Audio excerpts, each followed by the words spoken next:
Hello, I'm Sabrina Lewis, and I'm presenting information on gestures, which is a form of nonverbal communication. A gesture is a noun and can be defined in three different ways according to Merriam-Webster Dictionary. The first definition, a movement usually of the body or limbs that expresses or emphasizes an idea, sentiment, or attitude. The second definition is the use of motions of the limbs or body as a means of expression. The third definition is something said or done by way of formality or courtesy as a symbol or token or for its effect on the attitudes of others. The gesture made with a thumb up can express everything is okay. Positive and negative gestures. Gestures are not always positive like the thumbs up. Giving someone the stop hand gesture is an example of a negative gesture. Using this gesture can be taken as an insult or to express that someone may be too close. It can also be used to express disgust in response to something inappropriate. The use of gestures. According to Floyd, we often use nonverbal behaviors such as facial expressions and gestures to indicate how someone else should interpret our message. Gestures are ways to communicate meanings without words. For example, a way that a neighbor would signify a friendly hello.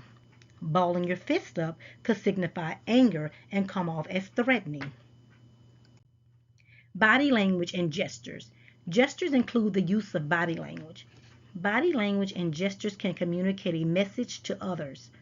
According to Floyd, body movement can communicate a particular message about you to others, such as, I feel proud or I feel scared.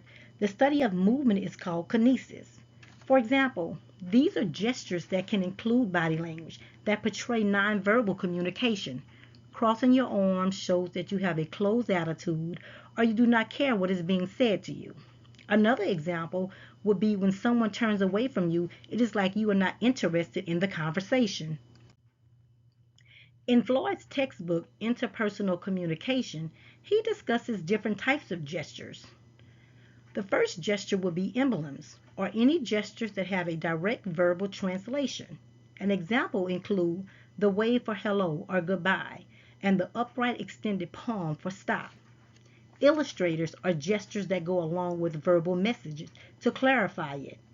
If you hold up your hands a certain distance apart when you say that fish you caught was this big, if someone saw a big fish while fishing.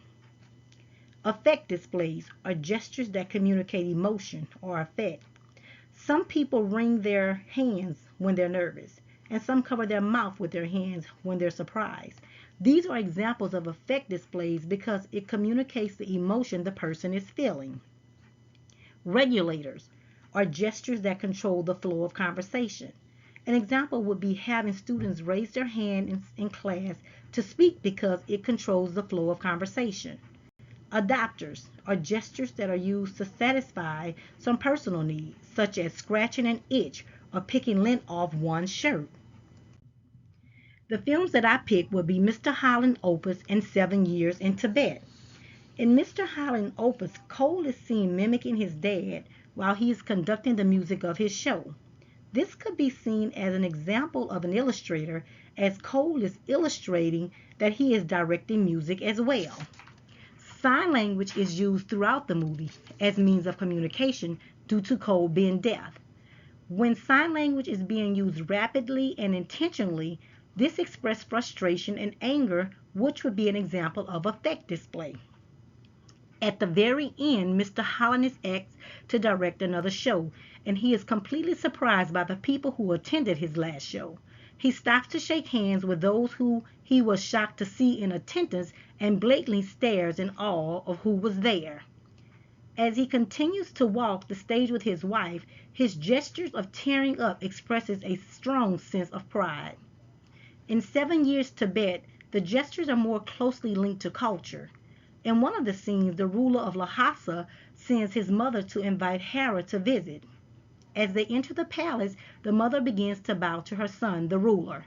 Then Hera follows suit with the same bowing as a gesture showing his respect to the ruler in his kingdom.